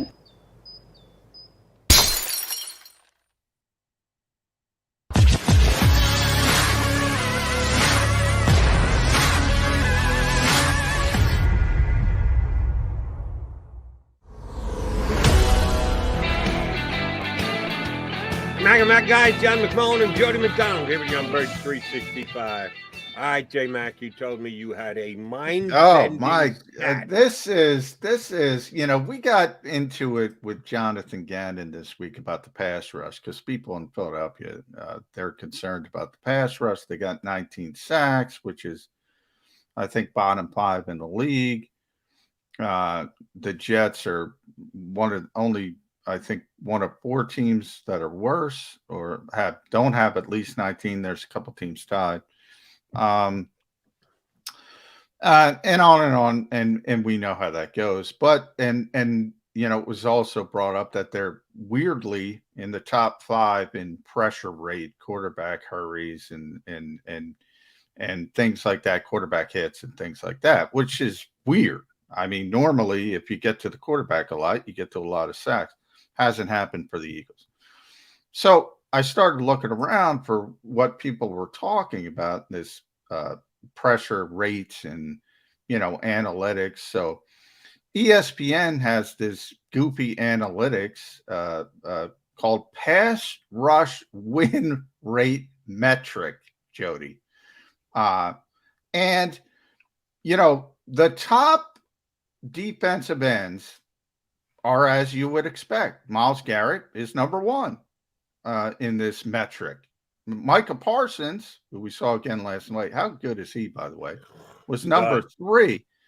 And by the way, I pat myself on the back, and draft people killed me for saying, I think Parsons is an edge rusher. Now, you can play linebacker. And they said, no, his arm's too small. How's he getting to the quarterback? He's getting to the quarterback pretty well. So he's number 3. So all the names you would expect, TJ Watt is number 6, Max Crosby's number 8, right? Makes sense. Defensive tackles, obviously Aaron Donald's number 1. Why wouldn't he be? He's always number 1. Makes sense. Javon Hargrave's number 2. I think that doesn't surprise people. He's got a lot of sacks. He's number 2 in the NFL. Fletcher Cox is number 6 in the NFL in this metric. Now, but here's the crazy part. Number 2, edge rusher, Derek Barnett. Number 3, edge rusher, tied with Micah Parsons, Josh Sweat. Every single Eagle in the top 10 stunned me. I would need to talk to whoever compiles that.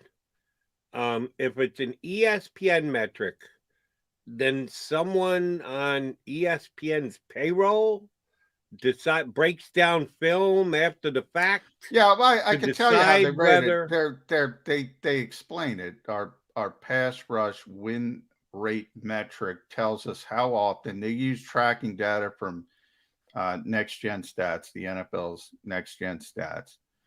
How often a pass rusher is able to beat his block within 2.5 seconds. Their pass block win rate metric conveys how offensive linemen can sustain blocks 2.5 seconds or longer. So that's how they come up with it. What's interesting is, though, like, everything makes sense except, it's the players you would expect, except the Eagles. Well, 3, you would expect Hargrave, but Right. it's weird. And maybe even Sweat, but Fletcher and Barnett both surprised me. I'm sorry. Well, Sweat surprised me. He shouldn't be in that Micah Parsons range, you would think. But, Jonathan Gannon has said pretty consistently, people really people are really afraid of our front. Early in the season, he had mentioned, how quickly the quarterbacks, when the completion rates were 80%, 90%, how quickly the football was coming out. And everybody rolled their eyes about, everybody fearing the Eagles' defensive line. I think everybody, to be honest, fears the Eagles' defensive line. I don't think he's lying. Well, then, if that's the case, Jonathan, here's how you should respond: get your cornerbacks up playing man to man. If the quarterback is going to get rid of the ball in 1.6 seconds because they so fear your defensive line, well, then play man to man and just tell your cornerback you got to tackle. Don't make a mistake. Get up there and don't let them wriggle out of your tackle and go 65 yards. Show some faith in Steven Nelson and Darius Slade that they're in fear of our defensive line. They're going to get rid of it in 1.6 seconds. Well, then get yourself some picks. Get up and play man to man. Get on the edge and give your cornerbacks a chance to make a play. It's a fair criticism, but I would say what Jonathan Gannon fears more than anything else is the explosive play to a degree that hurts him. I think I do. I think I've said from the start, people, and I like Jonathan Gannon. Everybody knows that. But I've said from the start, people want to hear it or not, he plays too much zone. I've said it from day one, and I continue to say it. But I do think that will surprise some people because it surprised me. I didn't think they were that good. I knew, look, Hargrave's issues have been in the run game. He's been great as a pass rushing defensive tackle. I think that doesn't surprise people. With Fletcher, he's been playing, as Ed mentioned, he's been playing a lot better over the past number of weeks. Part of that is competition as well, but he's been looking like himself over the past number of weeks. Barnett's been sneaky because people can't get past the penalties and the dumb plays and the stupid plays. But all of a sudden, you see the coaching staff putting his fat head on the wall because he's player of the game in Denver, player of the game again against the Giants, but they didn't win the game. All of a sudden, he's playing well. And then Josh Sweat has been sort of under the radar because people look at sacks, and that's all they look at. But it's been a really, really effective group. And now you start to look at some of the other issues, and you're right. You should probably take more chances to take advantage of the way that defensive line is playing. And it doesn't, although I am somewhat guilty of how many sacks does he have? I understand there's more to it. And you'd love to tell your Chris Long story about the picked off pass. I did. I wrote about it, and I wrote about that play because I mean, you're smiling, but think about if he sacks the Case Keenum. You punt the football, and I don't know what happens. I mean, maybe the Eagles continue, and everyone assumes, and look, you can't gauge momentum, but I was in the building. Right. That place shook. I know people in Jersey were telling me you could hear it across the river. I've been to a lot of football games. I've always compared it to I wish Mike Kay was here because he's a big movie guy. Indiana Jones, I think it was the Temple of Doom, where the guy rips the heart out of the person. That's what the Eagles figuratively did to a team that, oh, by the way, people forget, was winning. They were winning 7-0 and moving the football. They were favored. Yeah. They were the favored team because of the move to Nick Foles. They had the #1 defense in the NFL. If that momentum thing doesn't happen, I don't know how that game's going to go, but I don't think it's going to go the way it did go. I will say that. And it meant more to hurry the quarterback and force the bad throw than it would have to get the sack. Sacks are never bad, but other things can be even better. Well, I agree and acknowledge everything that you just said. You got to go back 3.5 years to give me an example of when. Oh no, it happens every week. Happens every week with a crappy throw. What? Give me an example of any play like that in this year's Eagles season. When Jalen Hurts hurrying the Boston Scott throw is because he was hurried. He made a bad decision. He's running out. He should have thrown the football away. It happens literally in every game that a quarterback is hurried, is put off his spot. It might be a tip football. We saw a tip football last night turn into an interception. It happens in literally every NFL game. That probably not every. I'm sure you would have to. A more difficult exercise, Jody, would be finding a clean game from a quarterback who doesn't make any mistakes because he's been moved off his spot or hurried or something of that nature. Okay, so now, it's not as dramatic as the Chris Long play. That was so dramatic because it was of the stage, of the momentum shift. But it happens in almost every NFL game that guys get a quarterback off a spot and bad thing happens, good thing happens for the defense. Right, but there are also plays where a guy gets moved off his spot. Oh, and they make big plays. Rather than throwing a dump off, he goes downfield and throws an 80-yard touchdown. Aaron Rodgers. When you get a sack, there's no ifs, ands, or buts. The guy goes down, he goes down. So there's a definitive end to a sack. Every quarterback pressure can either be good, it can be bad, it can end up being a non-factor. Well, and that's what the I beauty said. of a sack. A sack is the finality, and it's a great play for the defense. I said a sack. That's what I said. A sack is never bad. Never, ever bad. And you're right. I mean, there are certain quarterbacks, and I know this, Mike Zimmer told me this directly. Aaron Rodgers, he told me Aaron Rodgers is the only quarterback he's ever played where you want him to run the offense. In other words, you'll take, a slant for 7 yards. It's not good, but you'll take it. But the minute he gets outside the pocket and starts manipulating the pocket, that big play's coming. You're just you're holding your head. You're just saying, "Oh, we're screwed." But there's not a lot of guys like him. Most quarterbacks you want to make uncomfortable. But you're right. I mean, look, a sack is a finality. A sack is never bad. Never, ever, ever bad for the defense. Even a 1 yard sack, still better. Here's where I would give some significance to that stat that you were quoting earlier about individual win rate by a defensive lineman on a play. They do their judgment. They use 2.5 seconds. And if you beat your man or you have leverage, I still don't understand. And I don't know that you even know how to explain as to how they decide, is it a win or not?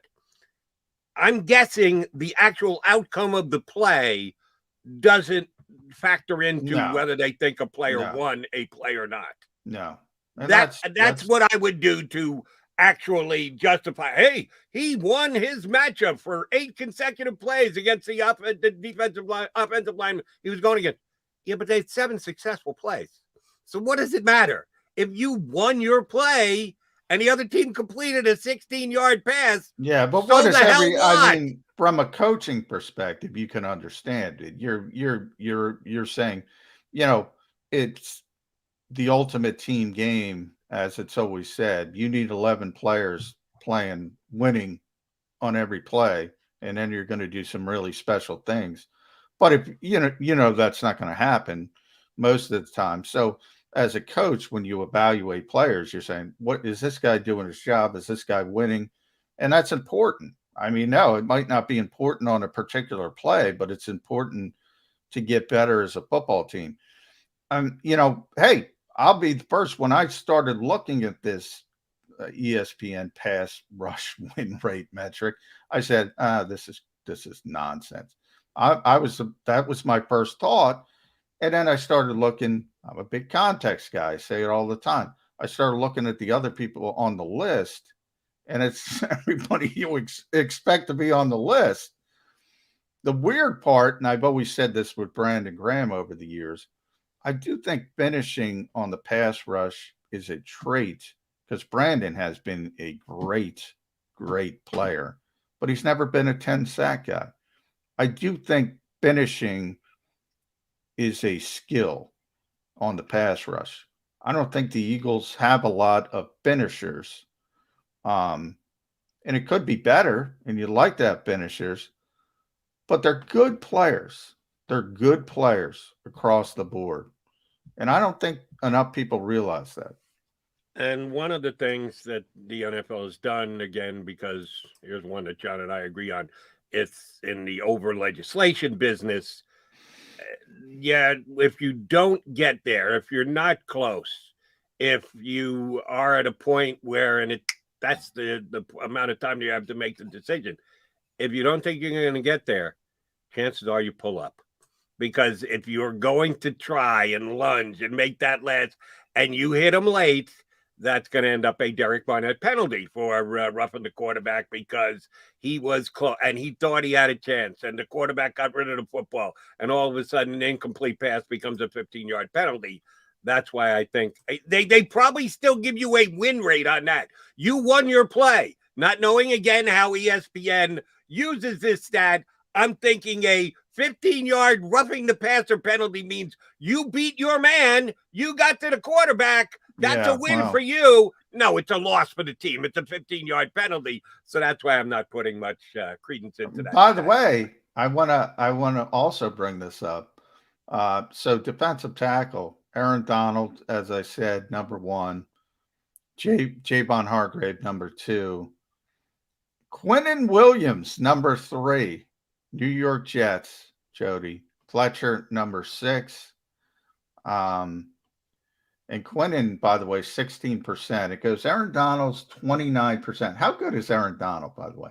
Aaron Donald's number 1 at 29%. Then comes Javon Hargrave at 20%. That's the difference. Whereas if you look at the edge rushers, Garrett is 27%. Barnett is actually 27% as well. Just Garrett's a little bit higher as you take the number out. So Williams is 3rd at 16%. Fletcher's 6th at 14%. Sheldon Rankins, number 9. 2 Jets in there as well. So there's some positivity for your New York football Jets. But back to the penalty thing, coaches will not downgrade players for crappy calls. I mean, it's one of those things, and I've given Gannon credit for this as well. There's nothing you can do about it. You just tell me down the distance. I mean, if it's a legitimate call, you downgrade the player. If it's not, and we've seen plenty that's not, I mean, you're not going to kill the player because of stupid over legislation or officials on field doing something they shouldn't have called. That's not the player's fault. No, it isn't. That's why there has to be so much more into this evaluation. And again, I'm readily admitting I don't even know how they decide what is or isn't a win. But it sounds to me like it doesn't really have to eventually lend itself to a successful play for the Philadelphia Eagles to become a win if both their defensive ends are in the top 5. Or the Jets, top 10 defensive tackles. Both of the Jets? Yeah. Quinnen Williams, number 3. Sheldon Rankins, number 9. Now, Rankins isn't terrible. He's a I think he's better against the run than he is against the pass, but he's not a bad DT. All right, we only got 15 minutes left. We're going to make the most of it. We come back. Neither John or I have officially gotten on the record. And I think we've done a good job of not tipping our hand either. Unlike Ed Kracz, who did the complete 180 on us, made it sound like he was going to pick the Jets, and then came back and picked the Eagles. He pulled the string on us, Jody. He did. He really did. And we congratulate him for that. All right, McMullen and McDonald coming back. Final segment on a Football Friday, getting you ready for the Eagles and the Jets on Sunday at MetLife Stadium.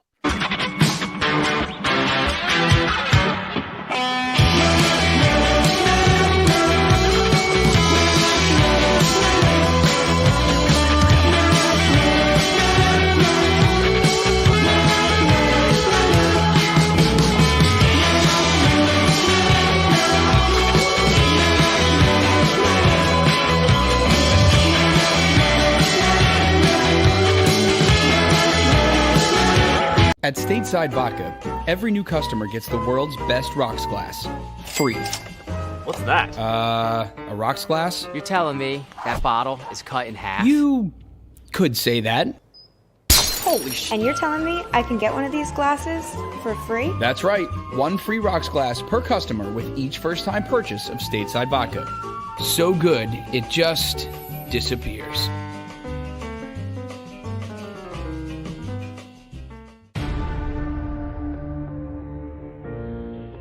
When it comes to the fight against insurance companies, large corporations, and the healthcare industry, injured victims are always the underdog. But that doesn't worry us. At Messa & Associates, we're an injury law firm from Philadelphia, and we come to fight. Our clients know that they've got representation with a chip on its shoulder, and it's the same chip that makes Philly the toughest city in the country. Call 215-568-3500 or visit us online at messalaw.com. Messa & Associates, the toughest injury firm in Philadelphia.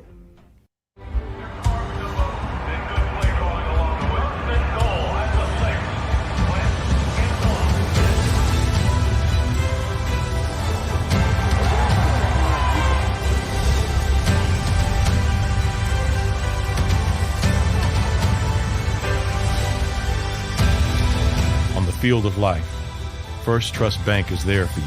Champions on three. 1, 2, 3. Because Philadelphia dreams deserve a Philadelphia bank.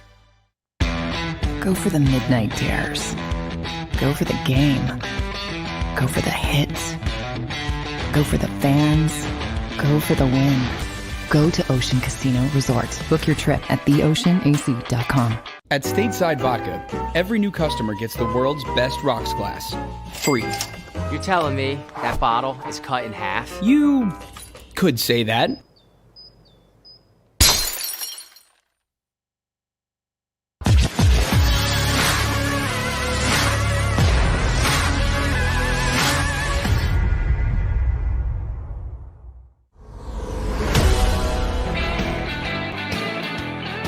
You got John McMullen and Jody McDonald. Your Mac and Mac guys, John Birds 365. All right, we'll get killed on the stream afterwards, depending on how our picks go. Funny, nobody ever streams us and says, damn, what the hell happened? You guys went against the Birds, went for the Birds last week and they got crushed. No, you only get killed if you make the pick ahead of time and you don't have faith in the Eagles before they take the field. Yeah. But I digress. That list, do you have that list still in front of you? Win-pass ratio? No, but I can see if you can find that for me. How deep do they go? Do you need X amount of snaps per your team to be able to? Is it a percentage? You gave out some percentages, so I'm assuming it's a percentage, but I'm guessing you need to play X amount of snaps because there's one other Eagle player I'd love to know what his win ratio is. I only have the top 10 at each position, but it is guys that only play. It's not, it's not. So it is pretty obvious that you do have to reach a certain playing level because they don't have players that don't play on there. Right. Because last week, I actually thought a couple guys played well on the defensive line. I had to come on here on Monday and say, Derek Barnett had a pretty good game. He's one of the guys that I've kind of closed the book on. John chides me all the time. Once Jody Mack closes the book, there's no reopening it. Like Vince Velasquez with the Phillies, I'm there with Derek Barnett. He's not going to be here next year. If he is, feel free to, if we're still doing Birds 365, knock me, mock me, call me, make fun of me. No, I agree. I don't think he's going to be here next year. I'm with you. We've got 6 more games of Derek Barnett to go. And then good luck, best of luck. Take your record-setting accomplishments from Tennessee somewhere else. But Barnett played pretty well last week. He did have one really good pressure, and I thought was pretty damn stout against the run, as was Milt Williams for me. I thought he threw in a good game last week. And again, I don't watch coaches' tape.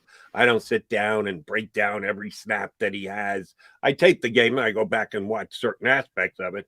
I watched the Greg Ward incomplete pass, not a drop like some people have called. How do you not make that play? He's fully extended, diving for the ball. It goes off his fingertips, and Jalen Hurts threw a laser from about 8 feet away. But somehow that was a big drop by Greg Ward. I don't think so. But I didn't rewatch all of Milton Williams' play.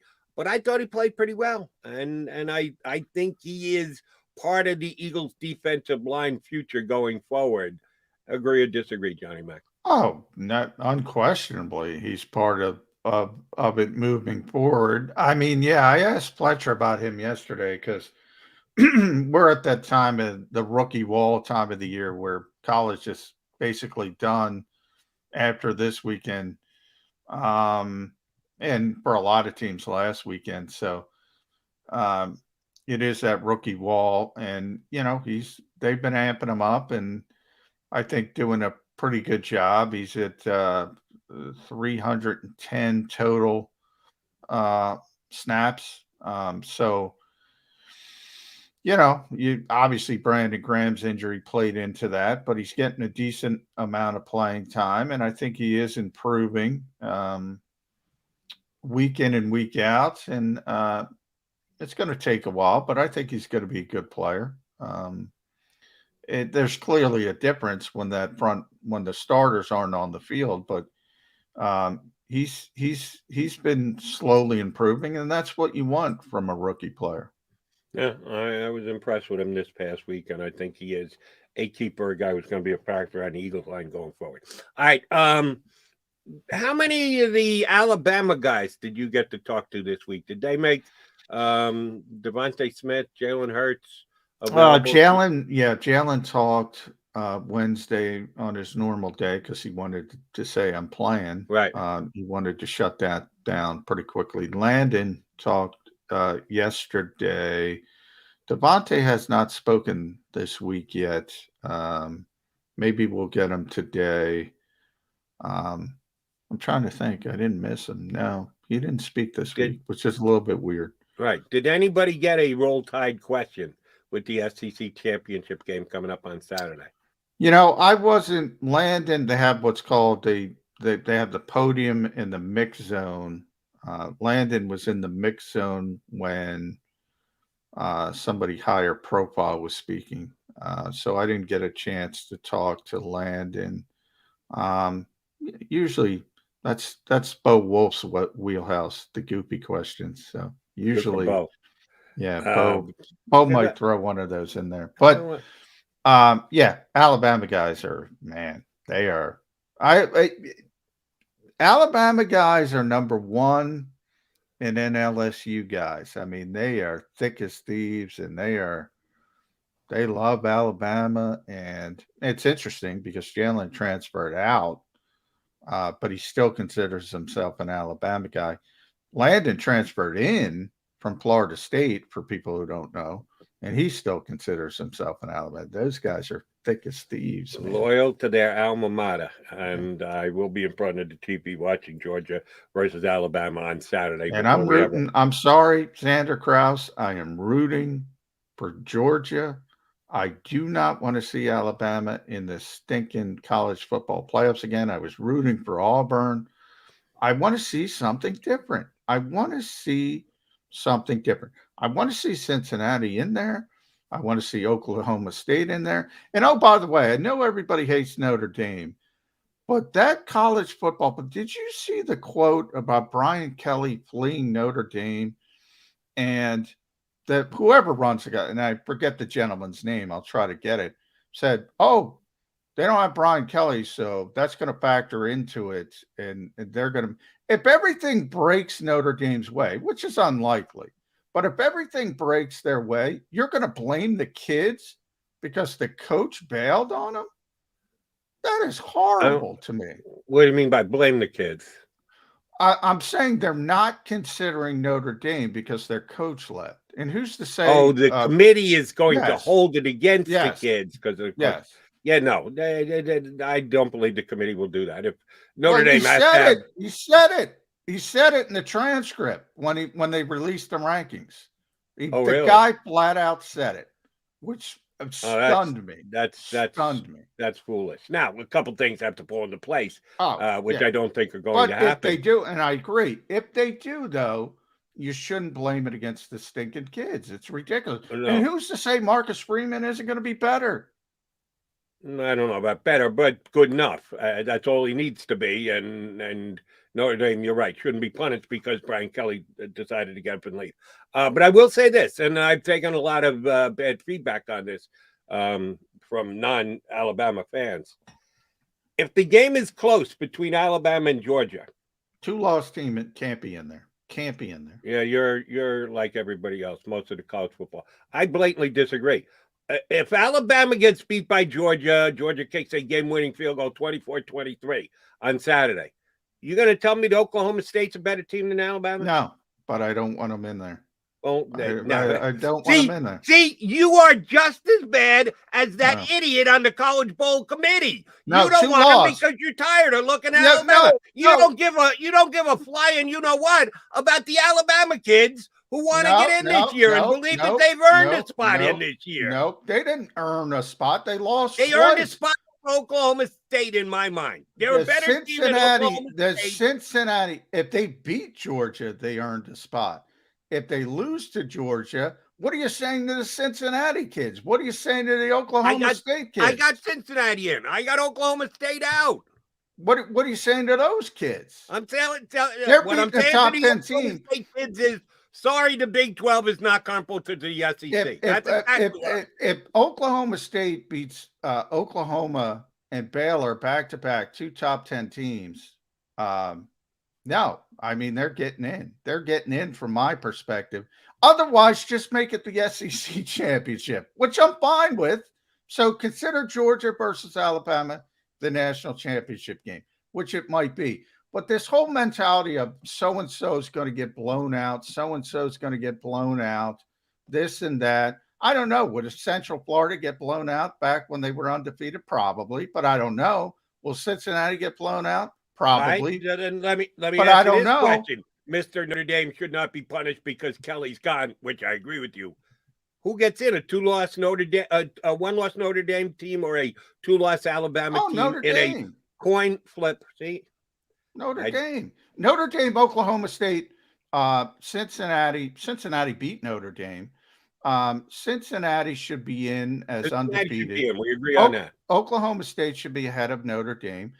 But if everything falls for Notre Dame, they shouldn't be penalized for their coach leaving. I don't think that's controversial. And by the way, everybody, because Notre Dame's been in, 3 times during the Kelly regime. They've been blown out every time. Everybody says they're blown out. We don't want them in there because they're going to get blown out. What was the score of Alabama, Ohio State last year in the championship? Yeah, it was. Notre Dame was stinking closer than Ohio State. I mean, these people are nuts. Look, you can only play who the schedule plays. And if you go through the season, if Alabama's a 1-loss team, they're in. Look, no questions asked because they're great. I'm not defending. But if they lose 2, no, they can't. I can't give them dispensation because they're Alabama. No, it's not because they're Alabama. It's because it's the SEC is just that good.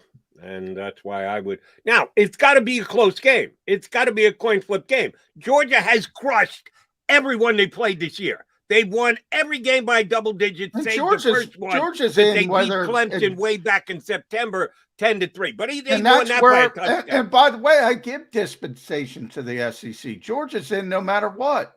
I'm not taking Georgia out, even if they lose. Even if they lose by 3 touchdowns. I'm not taking Georgia out. That's my SEC dispensation. I do have an SEC. No, it's not. It's, But 2 losses? You have an SEC, not counting Alabama dispensation is what you have. No, 2-loss Alabama, which is a big caveat. Not 1-loss Alabama, 2-loss Alabama. When there's an undefeated team, and there's a bunch of good 1-loss teams. Here's what I'm taking into consideration that I don't think you are. You lose the last week, which is a championship game for a conference. Your last regular season game to the number 1 team in the nation that hasn't been held in a competitive game all year by a field goal at the buzzer. Yeah, I'm going to give them some consideration. It's a loss, but it's not it's a good loss is what it is. And Alabama with a 1 bad loss, 1 good loss could get in for me. Yes. This is what has been college football's problem forever. When they had a mythical national champion, they didn't even have a playoff. It's not what you think. It's not what I think. I think Alabama's better than, everybody, except maybe Georgia. I agree with you there. What I think, it shouldn't come into the point that they lost 2 football games. They didn't live up to what they were supposed to do if they lose 2 football games. Okay. They can't be in. That's my thought process. And we'll see if the committee agrees with that, if they're just going to keep it simple and judged by harsh records and 2 lost teams can't get in. You're right. Alabama's not going to get in.